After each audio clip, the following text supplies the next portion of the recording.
Assalamualaikum warahmatullahi wabarakatuh. Waalaikumsalam warahmatullahi wabarakatuh. Bismillahirrahmanirrahim. Alhamdulillahi rabbil alamin. Wassalatu wassalamu ala ashrafil anbiya'i wal mursalin, Sayyidina wa maulana Muhammadin wa ala alihi wa ashabihi al-mujahidin at-tahirin, amma ba'du. Saudara-saudara kaum muslimin rahimakumullah. Pada pertemuan kali ini kita akan membicarakan riwayat Nabi Adam alaihi salam. Nabi Adam diciptakan oleh Allah dari tanah dan merupakan manusia pertama serta bapa dari seluruh umat manusia. Pada saat Allah hendak menciptakan Nabi Adam, Allah berkata kepada malaikat, "Inni ja'ilun fil ardi khalifah."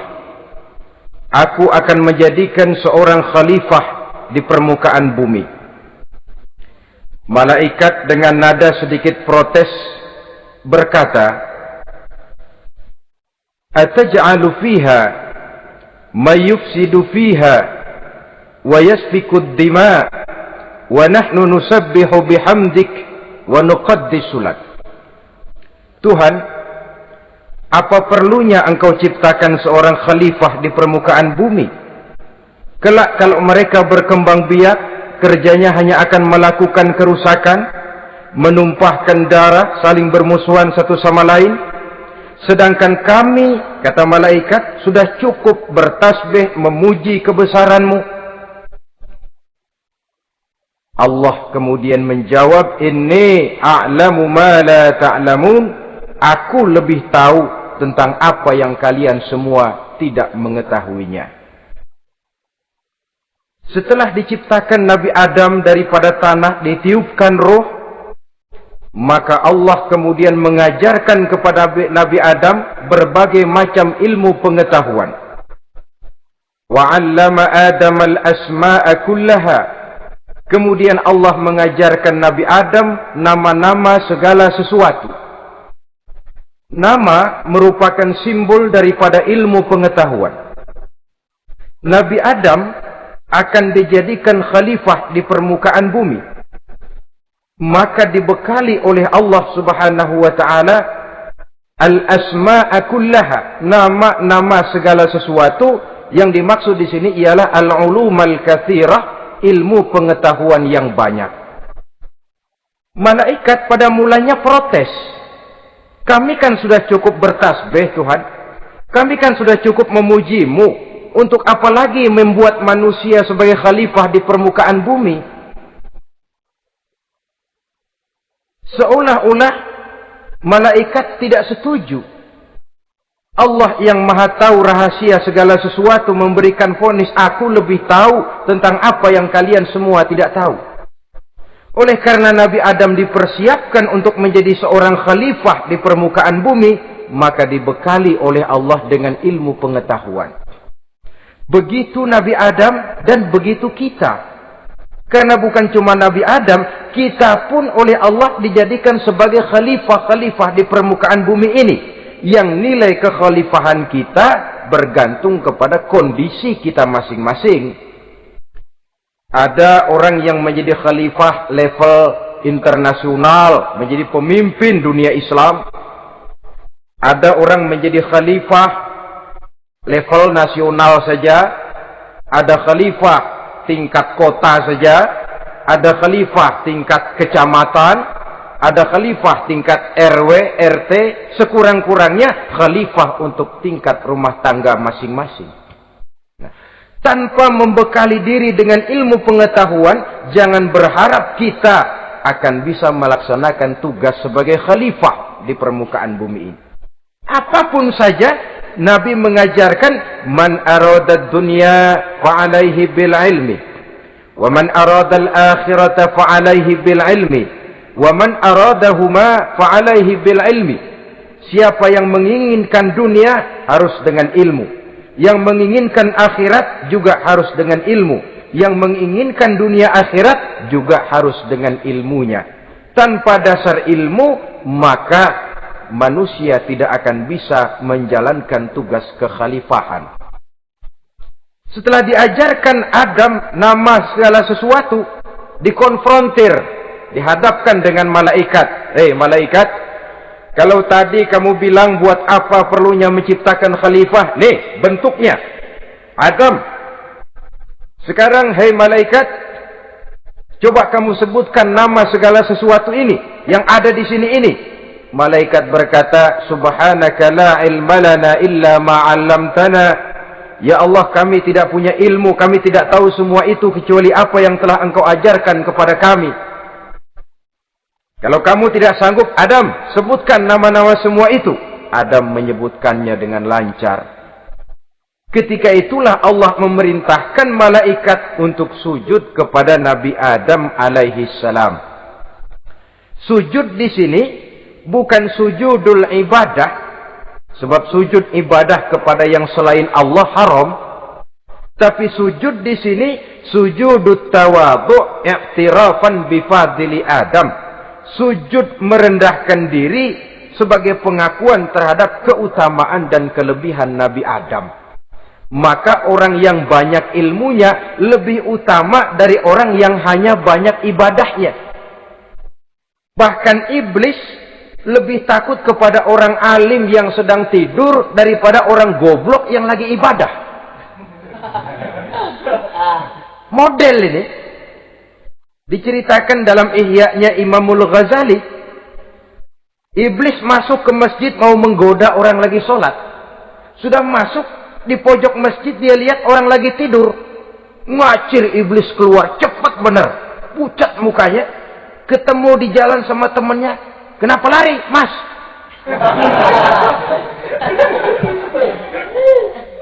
Kata temannya, saya mau goda orang sholat. Lalu tiba-tiba di pojok masjid saya lihat ada orang lagi tidur. Saya takut betul sama itu orang. Lari saya keluar. Loh, sama yang sembahyang sampean nggak takut, kok sama yang tidur takut bagaimana? Yang tidur itu orang alim. Yang lagi sembahyang itu orang goblok. Godain orang goblok, saya colek juga dia lupa sembahyang. Tapi orang alim ini saya takut betul. Lah kalau diukur dengan malaikat waktu itu Nabi Adam, ibadahnya lebih banyak malaikat, jelas. Sudah bertasbih, sudah bertahmid malaikat. Nabi Adam baru diciptakan. Tapi kenapa Allah perintah malaikat sujud kepada Adam? I'tirafan bi fadli Adam. Keutamaan Nabi Adam. Pantas untuk diserahi tugas sebagai khalifah mengatur kehidupan di muka bumi. Kalau malaikat yang jadi khalifah di dunia ini, enggak rame dunia. Coba, malaikat material, harta enggak perlu. Seksual enggak perlu. Dunia ini hambar. Justru dunia ini menjadi ramai setelah manusia diberikan fungsi sebagai malaikat, sebagai khalifah oleh Allah Subhanahu wa taala. Saudara-saudara kaum muslimin rahimakumullah, setelah nyata kelebihan Nabi Adam, maka Allah perintahkan Nabi Adam tinggal di surga dengan segala kenikmatan yang ada di dalamnya. Tapi lantaran sendirian, kesepian Nabi Adam ini. Allah Maha Tahu, maka diciptakannya pasangannya, yaitu Siti Hawa dari tulang rusuk yang sebelah kiri. Sehingga Nabi pernah pesan begini, Istausu bin nisa fa innahunna khuliqna min dhil'in. Hati-hati kamu ngadepi perempuan. Yang tolong dengar nih yang laki-laki, yang perempuan belaga budak aja dulu lah. Hati-hati kamu ngadepi perempuan. Fa innahunna khuliqna min dhil'in, karena perempuan diciptakan dari tulang rusuk sebelah kiri. Apa watak tulang rusuk? Tulang rusuk itu kan bengkok. Perempuan tuh begitu, didiemin aja bengkok terus, dikerasin patah.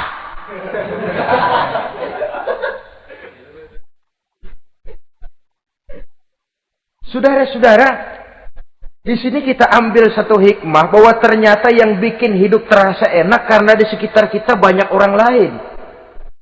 Bodoh manusia kalau dia merasa bisa hidup sendirian. Tinggal di tengah kampung tapi gayanya gaya orang tidak mau kenal dan tidak mau tahu sama tetangga. Jangankan di dunia, di sorga saja Nabi Adam karena sendiri, kesepian. Apa saudara mau tinggal di Jakarta? Apa saja di Jakarta, sudahlah milik saudara. Hotel Indonesia dikasih saudara, Hotel Borobudur punya saudara, Monas buntel bawa pulang.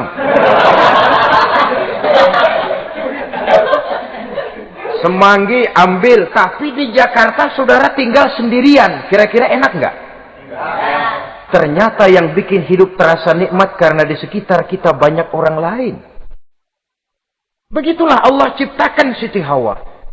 Setelah diciptakan Siti Hawa, natur manusiawi. Nabi Adam mau main pegang aja. Kata Allah, hai Adam, jangan kau sentuh sebelum kau bayar maharnya. Maharnya apa ya Allah? Maharnya an tusalliya ala Muhammadin sallallahu alaihi wasallam. Maharnya kau berselawat kepada Nabi Muhammad. Manusianya belum lagi diciptakan tapi namanya sudah ada. Nurnya sudah ada. Bahkan dijadikan mas kawin antara Adam dengan Hawa. Karena itu dalam Islam sebenarnya urusan kawin itu bukan yang sulit. Maka jangan dipersulit. Tapi juga jangan digampang-gampangin.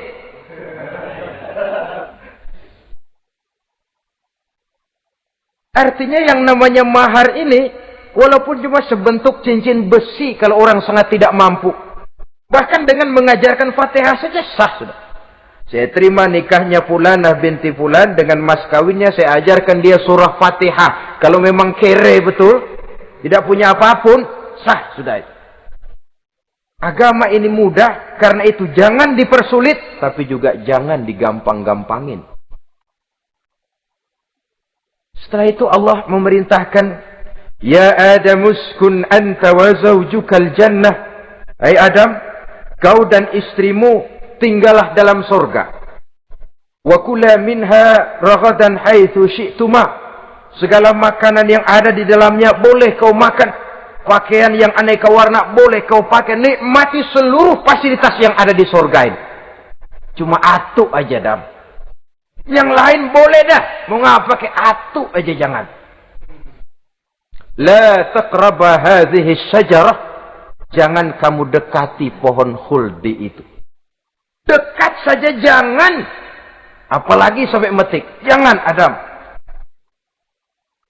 Saudara, ma'asyiral muslimin, itulah watak manusia. Kalau ada 10 persoalan, yang 9 boleh, yang 1 tidak boleh, yang tidak boleh yang bikin dia penasaran. Gua pengen tahu ngapa kagak boleh sih. Timbul penasaran. Apalagi iblis selalu berusaha. Sebab pada waktu malaikat disuruh sujud, semuanya sujud kepada Adam. Iblis tidak mau sujud. Tuhan tegur iblis. Kenapa kamu tidak mau sujud?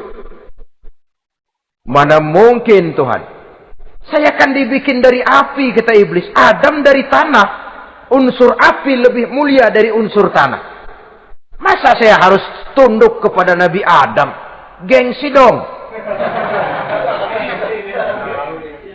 Adam kan anak kemarin sore, baru dibikin. Masa saya harus tunduk kepada orang yang macam itu? Ini kan perintah aku iblis. Kalau kau tidak mau tunduk, keluar dari sorga ini. Terusir iblis dari sorga karena kesombongannya tidak mau sujud kepada Adam. Nah, logika, kalau udah di sorga aja sombong diusir, apalagi yang masih tinggal di pinggir kali sombong.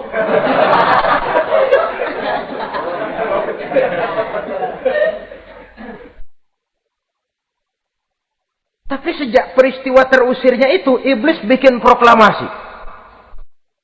Apa proklamasi iblis? Rabbi panzirni ila yaumi yub'asun. Ya Allah, gara-gara Adam saya diusir dari surga. Saya minta kepadamu ya Allah, beri saya kesempatan sampai hari manusia dibangkitkan. Kata Tuhan, innaka minal munzarin. Oke, silakan. Mau apa iblis? Rabbi bima aghwaytani la uzayyinanna lahum fil ardi wa la ughwiyannahum ajma'in. Ya Tuhan, disebabkan engkau telah menyesatkan aku, akan aku hiasi mereka manusia dengan kejahatan yang ada di muka bumi ini, dan aku akan sesatkan mereka semua. Ini proklamasi iblis. Gara-gara Adam saya terusir dari surga, maka sejak saat ini Adam dan seluruh keturunannya musuh bebuyutan saya. Akan saya lakukan segala macam cara untuk menggelincirkan manusia agar mereka menjadi orang yang engkau murkai ya Allah. Kemudian Allah memberikan jawaban. Dialog ini saudara bisa lihat dalam surah Al-Hijr ayat 40, 41 sampai 44. Kata Allah apa? Inna ibadi laisa laka alaihim sultanun illa man ittaba'aka minal ghawin. Silahkan iblis. Yang lain barangkali bisa kau goda. Kecuali hamba-hambaku yang benar-benar hambaku, engkau tidak akan punya daya mempertipu mereka. Engkau tidak akan punya kemampuan menggelincirkan mereka. Kecuali kalau memang mereka sudah mau ikut pengaruhmu. Sepanjang mereka benar-benar menjadi hambaku, kata Allah. Hamba Allah yang sebenarnya, mereka di luar kekuasaanmu, iblis. Tapi kalau mereka sudah turun menjadi hamba harta, hamba dunia, hamba pangkat, budak jabatan, mereka itu yang bisa kau gelincirkan. Selama mereka masih tetap sebagai hambaku, kata Allah, mereka di luar jangkauan kekuatan dan kekuasaanmu, iblis. Nah, sejak saat itu kan iblis selalu nyari jalan, nyari lantaran bagaimana Adam nih supaya dia tergelincir. Gara-gara dia saya diusir dari surga. Nguping terus iblis. Sampai akhirnya dia dapat berita tentang dilarangnya Nabi Adam mendekati pohon khuldi itu. Satu hari dengan muka sedih, ya, iblis itu the best actor. Aktor ulung dia. Dengan roman muka sedih, dia datang kepada Nabi Adam dan Siti Hawa.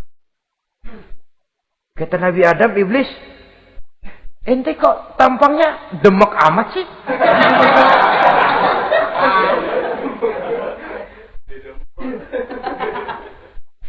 Kenapa begitu sedih? Adam, saya sebenarnya tidak ada yang bikin saya sedih.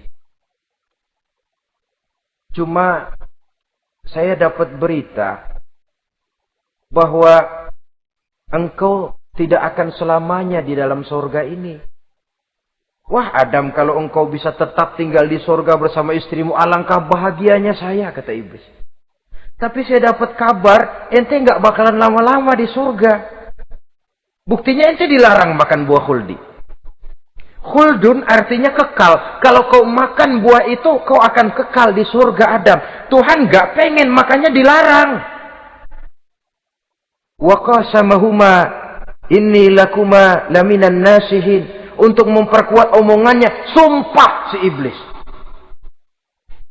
Bener Dam, saya sih ngomong cuma buat kepentingan ente. Saya sayang sama ente. Yang tahu cuma saya dah. Bicaranya seolah-olah untuk kepentingan Nabi Adam. Sebenarnya tujuannya tidak lebih menjerumuskan Nabi Adam. Begitu iblis zaman dulu, zaman Adam. Dan begitu iblis zaman sekarang. Seolah-olah bicaranya untuk kepentingan umat Islam. Tapi sebenarnya tujuannya ngelecehin. Memperdayakan umat Islam. Dia bilang kepada Adam, saya sih cuma ngasih saran Adam, kalau ente pengen selamanya di surga, petik aja tuh buah. Pokoknya beres dah. Itu si Tuhan ngelarang bohongin doang lo. Supaya kau dan istrimu tidak lama-lama di surga, maka dilarangnya kau memakan buah khuldi itu. Udah, embat saja. Saudara-saudara, tipu daya iblis ini bisa kita baca dalam surah Al-A'raf ayat 20 sampai ayat 22. Nabi Adam tergoda, ditambah oleh bujuk rayu Siti Hawa. Nabi Adam yang setengah hati itu akhirnya terpancing betul. Sebab itu perempuan, walaupun peranannya tidak begitu kelihatan, tapi memang sangat menentukan. Tidak ada seorang suami bisa sukses jadi apapun dia tanpa peran serta istrinya. Karena itu sebagai muslim, kita punya teman hidup dan kita punya lawan hidup. Siapa teman hidup kita? Dalam arti sempit, teman hidup kita, istri. Kalau dia istri tentu suami yang taat kepada Allah dan Rasulnya. Dalam arti luas, teman hidup kita ialah setiap muslim. Setiap orang yang pandangan hidupnya sama dengan kita. Itu teman hidup. Lalu lawan hidup kita siapa? Lawan hidup kita secara mutlak iblis dalam segala bentuknya. Iblis yang berbentuk halus, ini ngusirnya rada lebih gampang. Konon ya, iblis setan itu kalau dengar orang azan kan lari. Takut dia. Dibacakan bismillah, minggir. Yang sulit diusir ini iblis yang berbentuk manusia. Diazanin nyengir.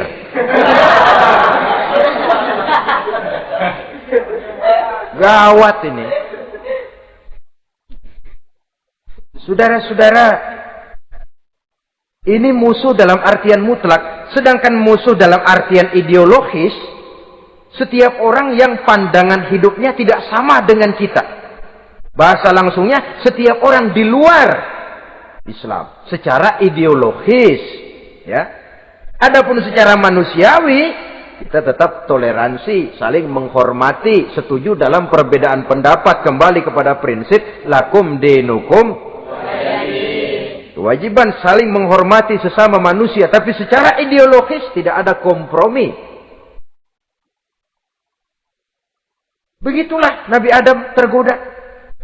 Dan begitulah iblis selalu menggoda keturunan-keturunan Nabi Adam sampai kepada kita sekarang ini.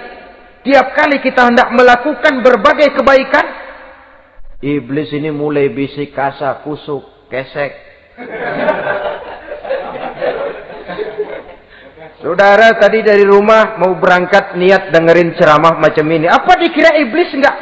Wah, gatal iblis. Kata iblis, alah jangan bertingkah lah dengerin ceramah. Ceramah mah urusan 70 ke atas. Ente masih muda. Berjuang kita. Jihad, bismillah. Tidak, saya mau dengar ceramah. Berangkat kita ke tempat ini. Sampai di sini apa dikira iblis diam? Enggak. Dia bisikin lagi. Iya. Lo hadir ke sono dah. Cuma nyampe sono. Ngomong aja ngomong dah. Ustadz mah jangan didengerin. Ngomong aja udah. Perang lagi jihad. Saya nggak mau ngomong. Mau dengerin betul-betul. Kata iblis, iya lo dengerin dah, jangan ngomong, cuman pules.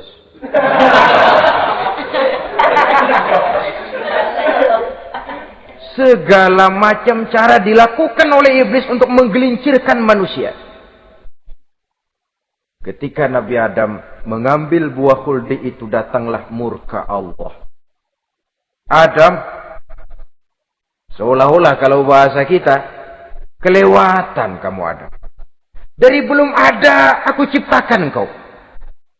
Barangkali kau merasa kesepian, aku ciptakan Hawa.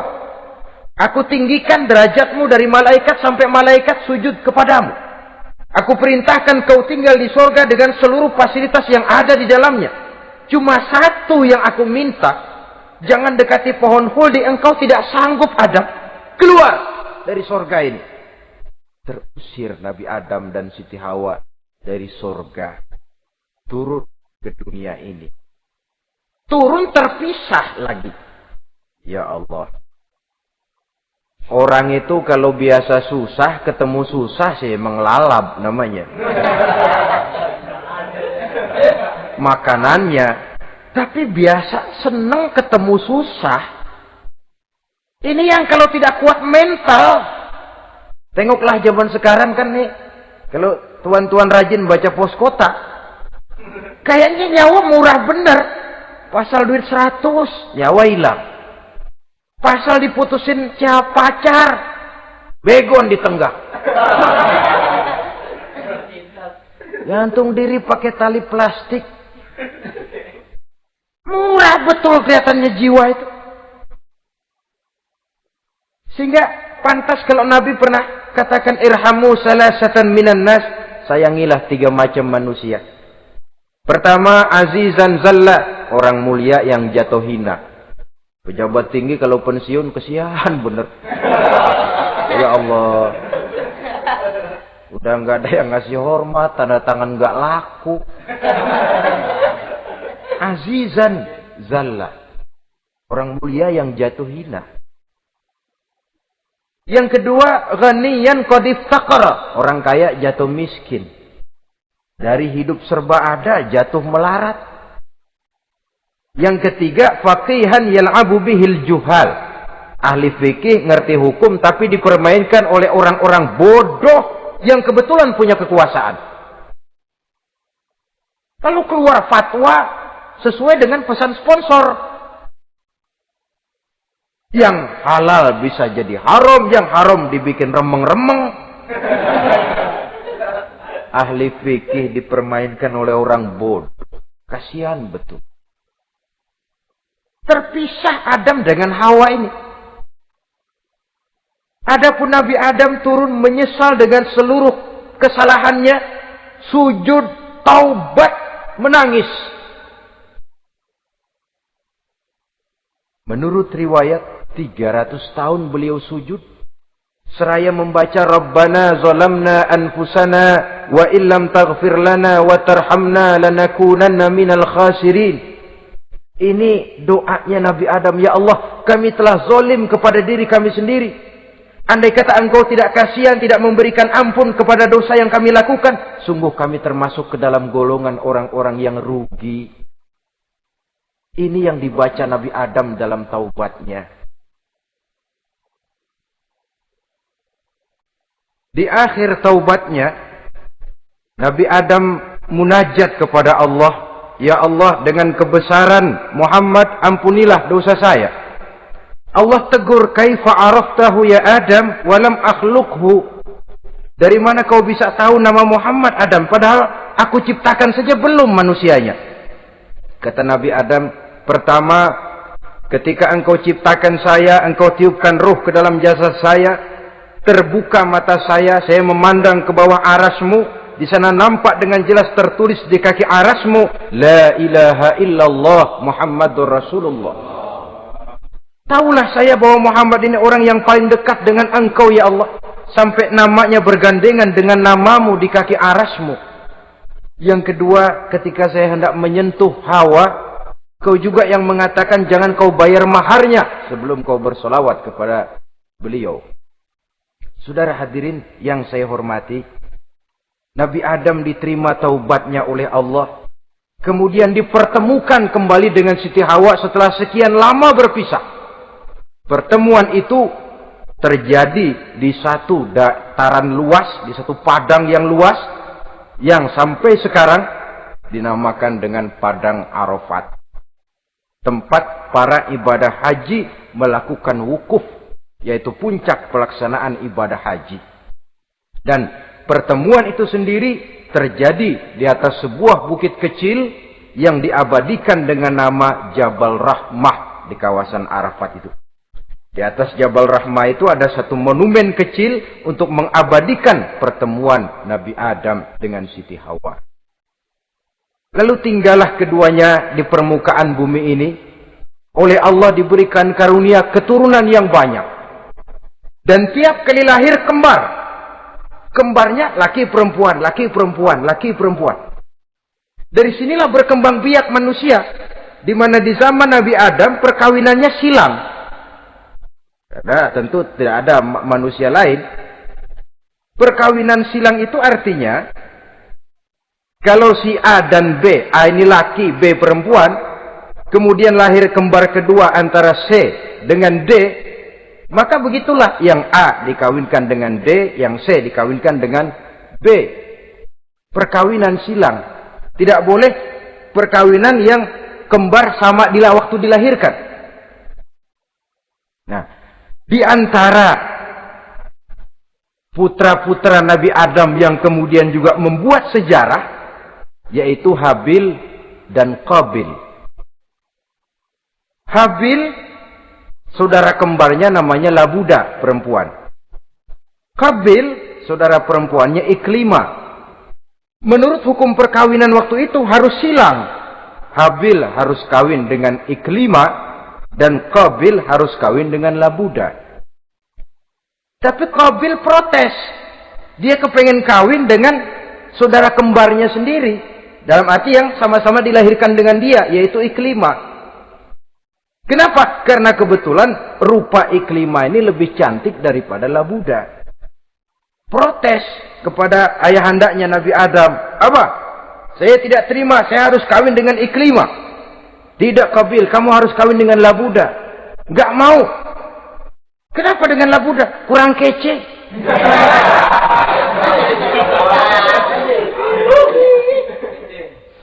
Bertengkar, Nabi Adam tidak berhasil menyelesaikan, lalu diserahkan saja kepada Allah. Kata Allah begini saja, bikin korban.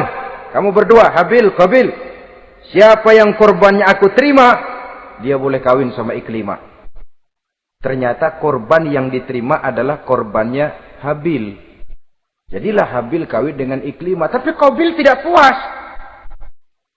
Dendam kesumatnya timbul, iblis ngilikin.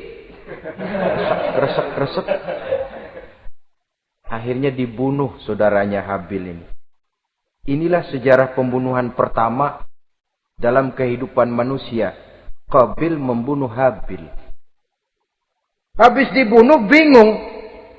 Bagaimana naruhnya ini mayat? Allah lalu memberikan petunjuk. Dalam Al-Ma'idah ayat 31 itu dijelaskan. Ada burung gagak berantem sama burung. Yang satu mati. Nah, oleh yang masih hidup, tanah ini dicakar-cakar sama kakinya dan sama paruhnya. Sehingga berbentuk lubang. Bangkai saudaranya itu dimasukin ke lubang itu, lalu diuruk lagi pakai tanah. Oleh cakar kakinya dan paruhnya itu. Sehingga Qabil, cara ini bisa. Itulah sejarah penguburan pertama dalam perkembangan manusia. Oleh karena itu, Nabi memberikan penjelasan, man sanna sunnatan hasanatan falahu ajruha wa ajru man amila biha wa fi riwayatin wa ajru man tabi'aha. Siapa orang yang melakukan satu kebajikan, dia akan mendapat pahala dan pahala dari orang-orang yang mengikuti kebaikannya. Misalnya saudara membentuk pengajian. Ramai pengajian saudara. 1000 orang yang datang ngaji, 1000 orang saudara dapat pahala. Sponsor kebaikan. Sebaliknya, wa man sanna sunnatan sayyi'atan falahu ismuha wa ismu man amila biha, ay wa ismu man tabi'aha. Siapa yang memulai suatu kejahatan, dia akan mendapat dosa dan dosa dari orang-orang yang melakukan atau mengikuti kejahatannya. Umpamanya saudara mengadakan pesta. Lalu dalam pesta itu terjadi segala macam maksiat, maka seluruh maksiat yang terjadi malam itu di tempat itu, saudara ikut dapat dosanya. Kenapa? Sponsor. Tiap kali ada pembunuhan, Qabil dapat andil dosa. Kenapa? Sponsor. Tapi kalau 2 orang muslim, ini masalahnya Habil nggak ngelawan kan, dibunuh. Tapi kalau 2 orang muslim berkelahi, kata Nabi apa? Apabila 2 orang muslim saling berbunuh-bunuhan, maka al-qatil wal maqtul finnar. Baik yang membunuh ataupun yang dibunuh, dua-duanya neraka. Sahabat heran, ya Rasul, kalau yang ngebunuh masuk neraka pantas, tapi ini yang dibunuh kenapa neraka juga? Soalnya sama-sama niat, cuman keduluan aja. Itu kan masalahnya. Andai kata dia nggak terbunuh, dia yang akan membunuh. Niat itu sudah ada.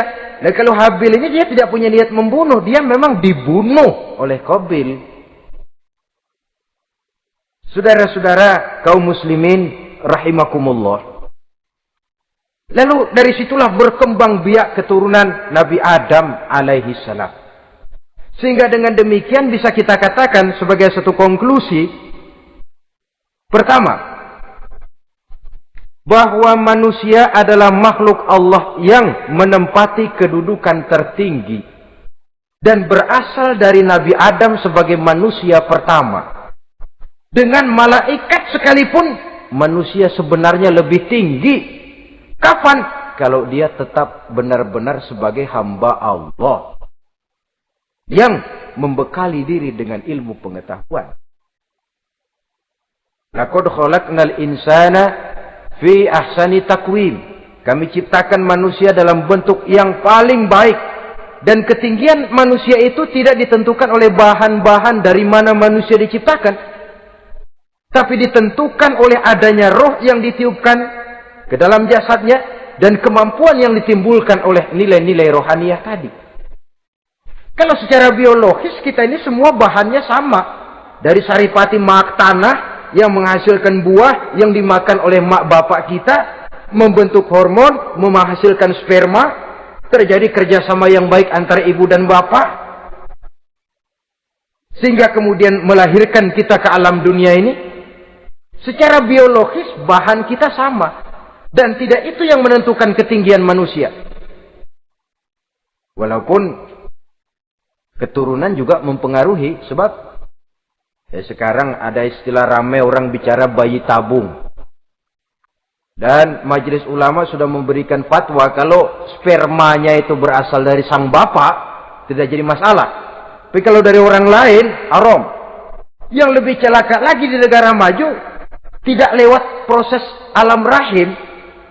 Jadi dalam satu tabung yang diberikan suhu yang mirip dalam kandungan, di situ dipertemukan antara sperma, air mani laki-laki, dengan ovum, air mani perempuan. Diberikan suhu yang mirip dalam kandungan, dan itu diharapkan bisa menghasilkan manusia lewat tabung kaca itu. Saya tidak sanggup bayangkan kalau sekarang orang tanya asal-usul kita, kan kita masih enak jawab. Kamu anak siapa? Oh, bapak saya Fulan, ibu saya Fulana. Oh, kenal saya. Tapi manusia yang akan datang kalau proyek ini berhasil, bapakmu siapa? Enggak tahu, saya dulu keluar dari tabung, Pak. Rendah betul martabat manusia. Sama saja dengan ada perempuan pernah protes, Pak, Islam itu enggak adil katanya. Kenapa? Masa dalam Islam laki-laki boleh kawin lebih dari satu, tapi perempuan enggak boleh kawin lebih dari satu?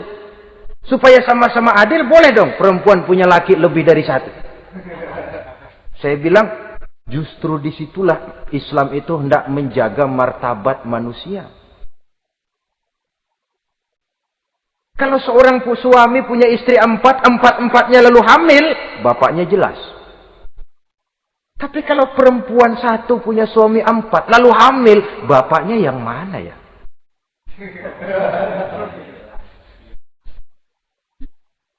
Rendah martabat manusia. Ketika si bayi lahir, ibunya lihat, ini jidatnya kayak si A ini. Sudah, ini anakmu saja nih, jidatnya jidat kamu. Kata, antar dulu jidat saya, tapi kuping B ini nggak mau saya. Terkatung-katung si anak tanpa tahu kemana dia mesti manggil bapak. Ibu daftarin anak ke sekolah, Pak Guru tanya lagi, ini bin siapa, Bu? Bingung lah, udah tulis Bu, bin rame-rame.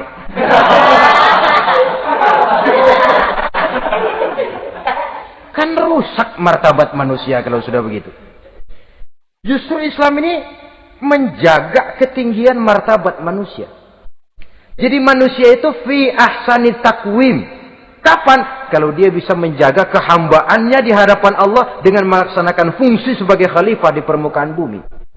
Tapi bila dia sudah tidak lagi menjadi hamba Allah, tidak lagi berfungsi sebagai khalifah, dia sudah masuk summa radadnahu asfala safilin. Kami kembalikan ke tempat yang paling rendah, lebih rendah dari binatang sekalipun. Kalau dia tetap menjaga posisinya lebih tinggi dari malaikat, malaikat saja sujud kepada Nabi Adam, apalagi kepada makhluk-makhluk yang lain manusia ini. Tapi kalau dia tidak pandai, lebih rendah daripada binatang. Inilah uniknya makhluk bernama manusia. Dengan posisinya, dia bisa menjadi lebih tinggi dari malaikat, tapi juga dia bisa meluncur lebih rendah daripada binatang. Untuk menjaga itulah diperlukan agama dalam kehidupan kita sekarang ini. Bukan cuma sebagai lipstick, tapi sebagai pedoman, sebagai way of life yang akan mewarnai cara kita berpikir, state of mind, rule of thinking, cara kita memandang kehidupan ini diwarnai oleh nilai-nilai agama. Dengan demikian, maka manusia bukan keturunan kera. Sebab ada satu teori, namanya teori evolusi, yang disampaikan buat pertama kali oleh Charles Darwin.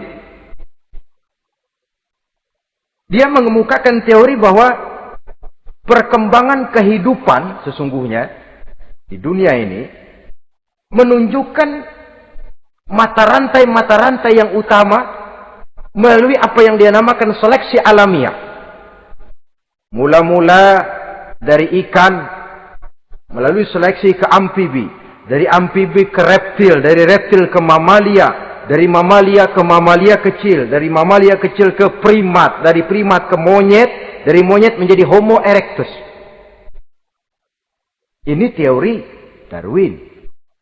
Tapi dia tidak jelas-jelas mengatakan bahwa manusia keturunan monyet, hanya seketurunan. Seketurunan kan tidak berarti keturunan. Begini saja. Toyota Kijang sama Toyota Corolla itu seketurunan.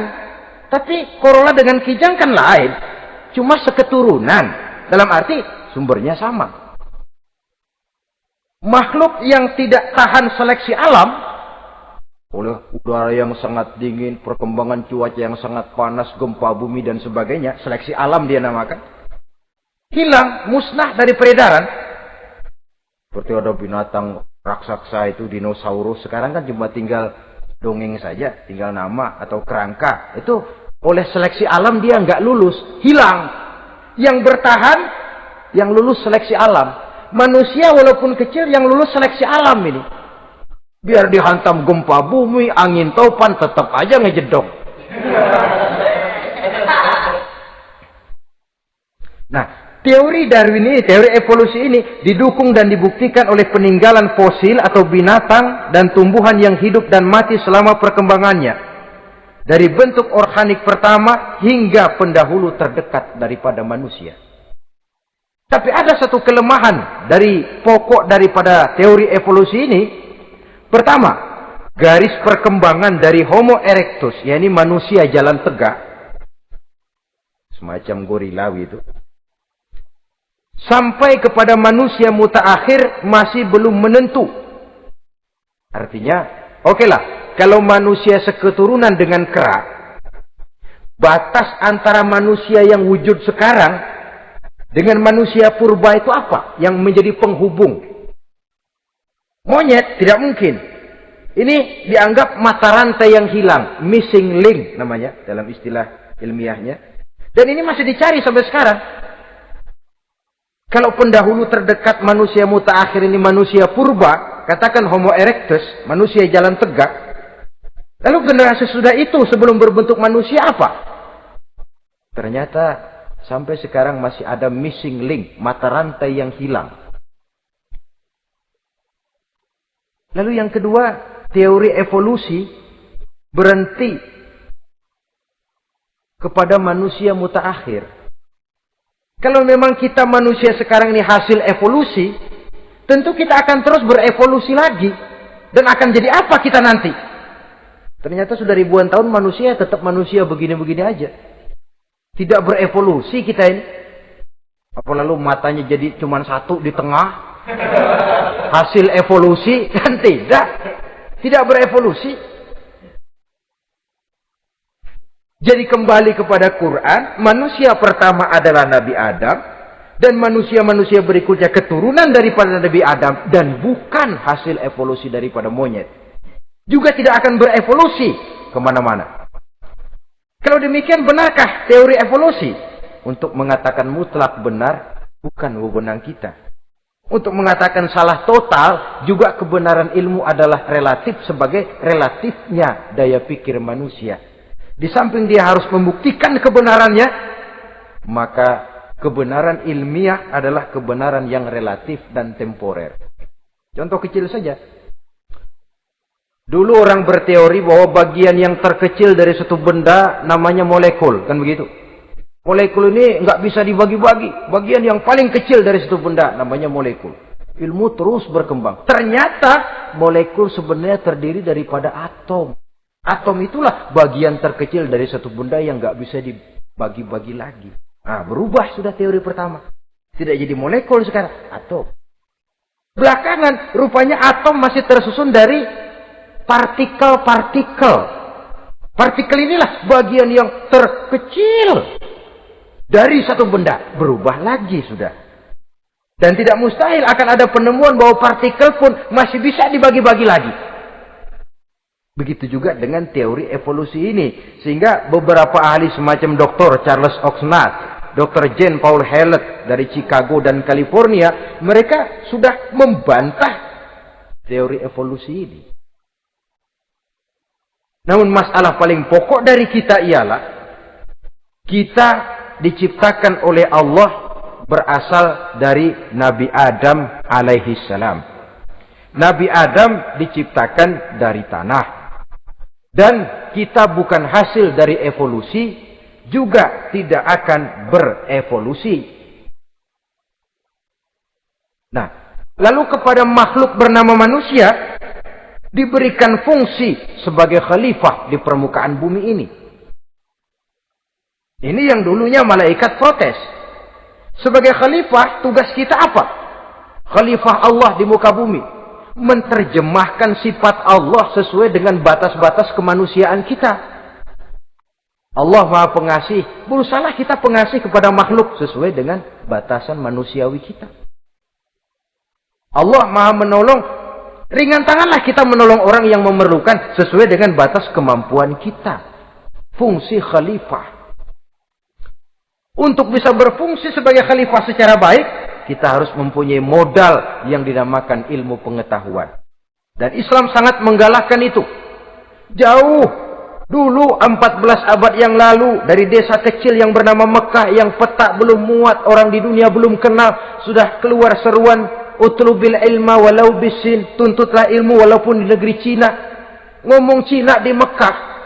Padahal Mekah waktu itu belum masuk peta, belum dikenal orang. Sudah ada revolusi ilmu dan budaya. Belajar walaupun harus nyebrang ke negeri Cina. Lalu ada lagi misalnya alimu auladakumus sibahata warrimayah, kata Nabi, ajarkan anakmu renang dan lempar lembing, lempar cakra, olahraga. Satu tanda Islam agama masa depan. 14 abad yang lalu di Saudi Arabia, Nabi mengajarkan ajari anakmu berenang. Kalau Islam agama untuk orang Arab saja, mau berenang di pasir. Tapi wawasan pandangannya luas. Bahwa Arab sebagian besar memang Islam, betul. Tapi Islam bukannya Arab, itu juga jelas. Sepanjang kita masih menjadi khalifah Allah, maka sepanjang itu kita fi ahsani taqwim. Nah, sebagai khalifah Allah kita bertugas membudidayakan alam ini. Kita kadang-kadang terlalu. Ada ayat, wa ma min dabatin fil ardi illa 'ala Allahi rizquha. Semua yang melata di muka bumi dijamin rezekinya oleh Allah. Ayat itu betul. Hak karena datang dari Allah. Bahwa rezeki disediakan di muka bumi memang. Tapi rezeki itu tidak turun begitu saja laksana jatuhnya embun di waktu pagi. Kita harus berusaha. Dan usaha manusia mencari rezeki lain dengan ayam. Kalau ayam dari tahun atu. Jadi rezekinya tuh modalnya cuma ceker patok. Coba. Dari tahun 1 ayam, asal punya ceker, punya patok, sudah dapat rezeki dia. Nggak perlu masuk TK, SD, SMP. Tapi manusia cari rezeki, apalagi zaman sekarang. Persaingan hidup tajam, lapangan kerja sulit, tensi ekonomi tinggi. Masuk sekolah urusan, tamat sekolah urusan. Kadang-kadang dilema juga. Masuk perguruan tinggi negeri sulitnya setengah mati kayak onta masuk ke lubang jarum.